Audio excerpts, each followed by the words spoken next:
Sarauniya Charity Foundation gidauniya ce mai zaman kanta da ke da rajista a Najeriya. Manufar gidauniyar shine samar da ingantaccen tsaftataccen ruwan sha, tallafawa marasa ƙarfi, tallafawa matasa da mata, tabbatar da ci gaban al'umma, wayar da kan al'umma musamman iyaye mata dangane da ci gaban rayuwa daidai da zamani, bayar da tallafi asibiti kyauta da kuma inganta harkar ilimi musamman ilimin 'ya'ya mata a duk mataki.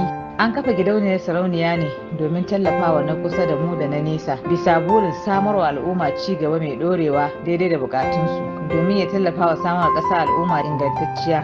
A mafi yawan lokuta akwai mutane da suke cikin karkara wanda babbar matsalar su ba titi bane, ba wutan lantarki bane, babbar matsalar su shine ruwan sha. Wasu yankunan da gidauniyar Sarauniya ta tallafa musu hanyar zuwa ƙauyukan ma abin tsoro ce saboda tsabar munin hanya, amma haka muke kutsawa cikin irin waɗannan wurare muke tallafa musu cikin abin da Allah ya azurta mu da shi ya hore mana. Duk wajen da tallafin Sarauniya Charity Foundation ya isa, to da kaina nake zuwa na kaddamar da tallafin gidauniyar bisa kokari da jajircewan wakilaina.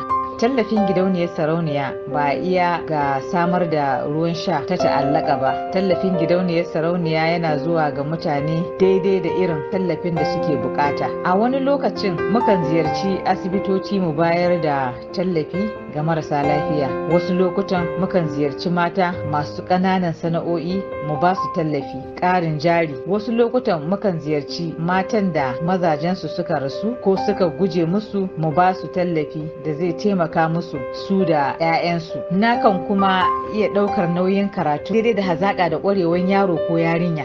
Babu abu mafi daɗi tamkar ka ga wani ko wata a cikin halin kunci ka fitar da shi. Babu abu mafi daɗi tamkar ka zamanto sanadiyan yayewan wani ko wata damuwarsa, ma'ana ka yayewa wani ko wata damuwarsa.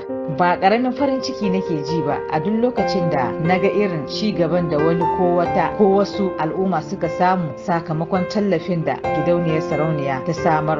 Babbar manufan kafa gidauniyar Sarauniya wato Sarauniya Charity Foundation shine domin samar da ci gaban al'umma baki ɗaya.